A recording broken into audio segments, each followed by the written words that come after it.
오늘 하나님의 나라를 소유한 사람들이란 제목으로 하나님 말씀 나누겠습니다. 제가 본문 대표를 읽겠습니다. 을을 위하여 박해를 받는 자는 복이 있나니 천국이 그들의 것입니다. 오늘 팔복 마지막입니다. 을을 위하여 박해를 받는 자는 복이 있다라는 하나님의 말씀입니다. 여러분 혹시 을을 위하여, 하나님을 위하여 고난과 핍박받는 것이 즐거우십니까? 그렇지 않을 것입니다. 우리 인생에 있어서 고난을 좋아하는 사람은 아무도 없습니다. 그러나 저도 참 많은 고난과 어려움이 있었지만 그 고난을 통하여서 하나님이 일하셨고 하나님의 살아계심을 맛볼 수 있었습니다.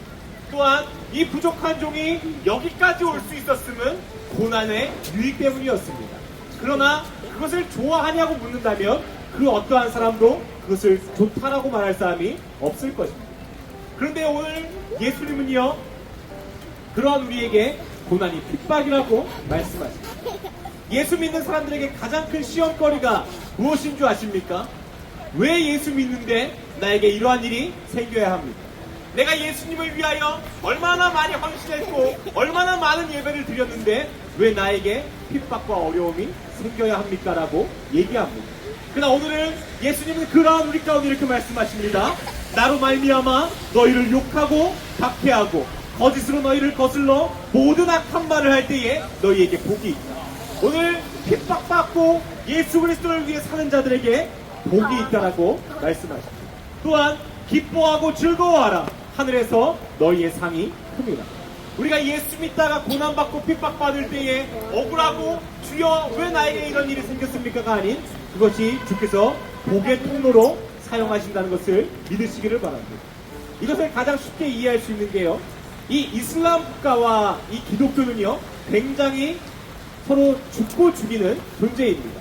지금도 전쟁이 끊이지 않는 것은 이슬람과 이 기독교 유대인들의 이 종교적인 갈등 때문입니다. 근데 이 이슬람 국가에요 한 교회가 있었다고 해요. 유일한 교회였다고 합니다. 근데 그 초대 목사님이요 부임한 지 6개월 만에 테러로 사망했다고 합니다. 그리고 두 번째, 세 번째, 네 번째 목사님도 얼마 가지 않아서 다 살해당했다라고 얘기해요. 근데 오늘 이 이야기에 간증을 쓰신 목사님이요 다섯 번째로 그 이슬람 국가의 담임 목사로 초빙을 받은 사람이라고 해요. 머리로는 하나님께서 나를 보내시는 거고 충분히 내가 감당해야 될 사역이지만 분명히 가면 죽을 거라는, 나도 그 이슬람 국가에서 테러리스트를 통해서 죽을 거라는 생각이 들었다는 것입니다. 마음은 거부한다는 거예요. 머리는 알지만 마음이 거부하는 것. 그게 아마 우리의 믿는 사람의 모습일 것입니다. 근데 이 목사님께서요 용기를 내셔서 그럼에도 불구하고 그 이슬람 국가 교회로 가셨다고 합니다. 날마다 죽을 그 순간 가운데 생명을 다해 마음을 다해 복음을 전하셨다고 해요. 근데 놀라운 게요, 이슬람 국가에서 부흥이 일어나겠습니까? 그럴 리가 없거든요.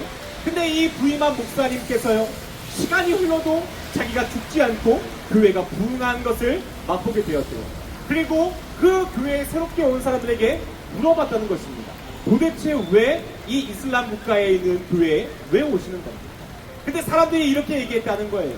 첫 번째 목사가 와서 죽고 네 번째 목사까지 와서 죽었을 때에 도대체 기독교가 무엇인데, 도대체 예수 그리스도가 무엇인데 이 목사들이 여기로 오는 거지. 그리고 아무런 목사도 오지 않을 거라고 자신들은 생각했다는 겁니다. 그런데 다섯 번째 목사까지 누가 봐도 죽을 수밖에 없는 이 순간에 왜 오는 것일까? 진짜 예수님이 살아있는 건가? 진짜 교회에 무엇인가 있는 것인가? 라고 궁금해서 나와왔다는 것입니다. 그리고 날마다 죽을 위기 가운데 있는 저 목사라는 사람이 왜 생명을 다해 말씀을 전하지? 그 말씀에 자신의 삶이 변하는 것을 느꼈다는 것입니다. 어떻게 보면 이 목사님은 고난 가운데 뛰어든 것입니다.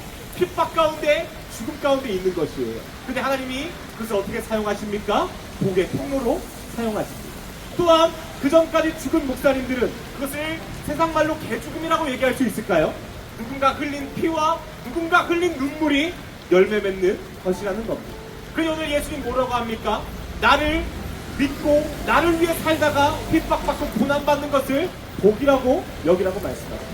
근데 우리가 이렇게 쉽게 살아갈 수 있습니까? 그렇지 못하다는 거예요. 그 이유가 무엇일까요? 여러분, 진짜 사랑은 끝까지 견디어냅니다. 예수님을 진짜 사랑한다면 고난이 어렵지만 끝까지 견디어 낸다는 것입니다. 그렇다면 오늘 예수님을 사랑함으로 예배하셨습니까? 예수님을 사랑함으로 헌신하고 구제했고 헌금하셨습니까? 만약에 예수님을 사랑하지 않았다면 그것이 고난과 핍박으로 다가온다는 거예요. 내가 얼마나 힘든데 나한테 헌금하라 그러지? 내가 얼마나 힘든데 또 나한테 봉사하라 그러지? 그러나 예수님 사랑하는 사람은 아무리 힘들고 어려워도 그 길을 걸어간다는 것입니다. 그 길을 걸어가는 자에게 오늘 예수님 뭐라고 하십니까? 기뻐하고 즐거워하라. 하나님의 나라가 너희의 것입니다. 오늘 그 어려운 가운데에도 핍박 가운데에도 나아가는 자에게 복이 있을 줄 믿습니다. 예수님께서요 베드로를 마지막에 또 부르십니다. 베드로가 예수님 왜 따라갔는 줄 아세요? 우리와 같아요. 돈 많이 벌고 싶고 내 능력으로 안 되는 거 성공하고 싶고 사람들한테 인정받고 싶었어요. 그렇게 믿었던 예수님이 십자가에 매달리니까 베드로가 어떻게 하죠? 도망갑니다. 그리고 저주하고 부인합니다. 저와 같은 삶이 베드로예요. 근데 오늘 예수님은 놀랍습니다. 그렇게 배신하고 부인한 그 베드로를 다시 부르십니다. 그리고 뭐라고 하십니까? 네가 나를 사랑하느냐? 네가 나를 사랑한다면 네 양을 먹으라. 네가 나를 사랑하느냐? 그렇다면 네 양을 치라. 오늘 예수님이 우리에게 하시는 말씀이요, 예수 그리스도를 사랑한다면 다시금 사명과 우리의 일을 위하여 살라고 말씀하십니다. 오늘의 제목이 무엇입니까? 하나님의 나라를 소유한 사람들입니다. 여러분, 팔복은요 세상에서 얘기하는 복이 아닙니다. 누가 가난한 것을 복이라고 여깁니까? 누가 애통하고 눈물을 흘리는 것을 복이라고 여깁니까? 그러나 오늘 하나님께서 뭐라 그러시냐면 너희가 가난하고 애통하고 화평하게 하고 또한 의를 위하여 핍박받을 때에 복이 있을 거라고 말씀하십니다. 왜냐하면 우리가 하나님의 자녀이고 하나님의 나라를 소유한 사람들이기 때문입니다. 오늘도 혹시 왜 예수 믿는데 핍박이 있지? 왜 예수 믿는데 내 삶은 더 문제가 많이 생기지라고 한다면 여러분 기뻐하고 즐거워하십시오. 하나님은 그럼에도 예수 그리스도를 끝까지 붙잡고 사랑하는 자에게 하나님의 나라를 선물로 주시고 세상이 줄 수 없는 평안함을 주시는 분입니다. 우리 시간 같이 한번 기도하겠습니다.